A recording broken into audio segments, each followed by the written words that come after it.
Fred Weir is a journalist and political commentator who joins us from Moscow. We also have Marcus Papadopoulos, historian, political analyst, and author who joins us from London. Welcome to you both. Fred Weir, reflecting on what the Russian President Vladimir Putin has said about trying to cut off Russia's gas supplies, in particular to Europe, he said that's just an impossibility.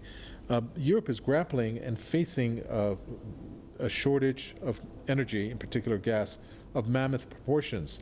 At what point do you think they'll realize how deep they're in this, in order to see whether they should be treating the Russian factor a different way?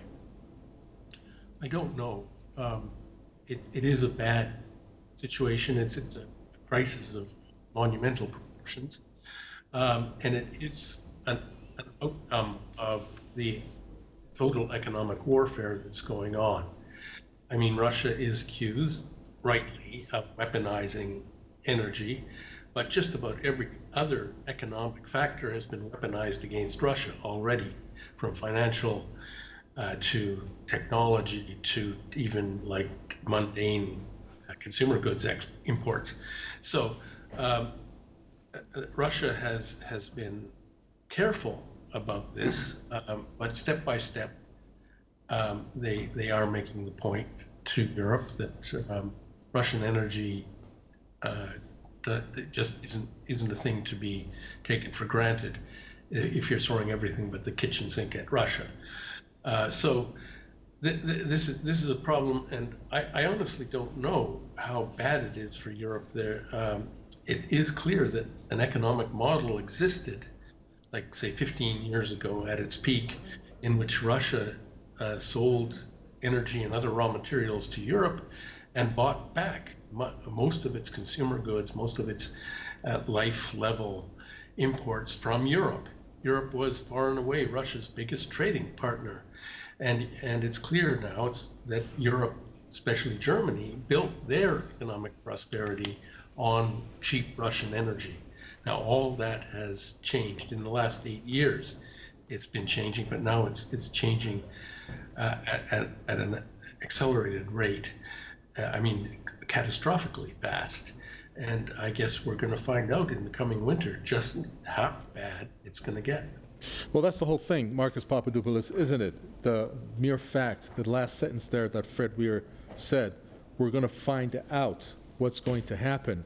That's what the societies in different European countries are facing, the unknown, including the governments, I'm assuming, because we're not seeing a real clear-cut plan. We saw what happened in Prague last week. 70,000 people showed up. So the reasons for social unrest to occur are pretty high. Are the European governments really facing up to the music, as they say? I would like to very quickly comment on the current military situation in Ukraine.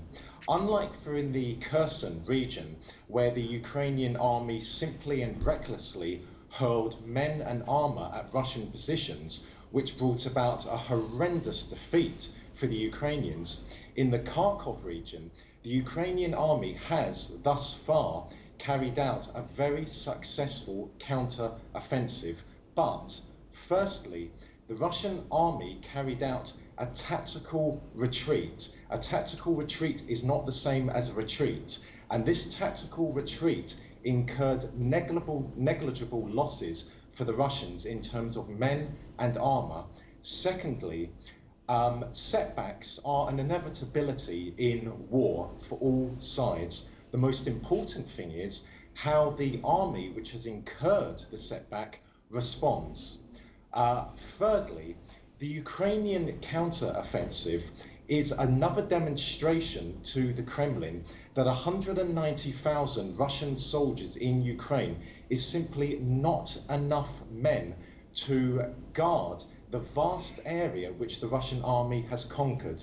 And fourthly, the Ukrainian counter-offensive is not going to change the outcome of the war. Now that the Russian army is in Ukraine, the Kremlin and the Russian people as a whole are resolute in their determination to see the Russian army victorious. And the Russian people will consent to, for example, 1 million Russian losses if that means that the Russian army either capture all of Ukraine or most of Ukraine. That is the traditional Russian mindset in war. Now, turning to the energy crisis plaguing Europe, it is abundantly clear that the European Union elites care nothing for the welfare of the ordinary European man and woman. The European Union elites are loyal only to the United States government and the various tentacles of the United States' empire, which includes, of course, repugnant organizations such as the World Economic Forum. The European Union leadership is not loyal to the ordinary European man and woman. No, the European Union leadership is loyal to those whom it serves, to those whom have given it its wealth and its status. Okay. And it is the ordinary European man and woman who's going to pay a terrible price this winter for the European Union's loyalty to ultimately the American empire. Sure.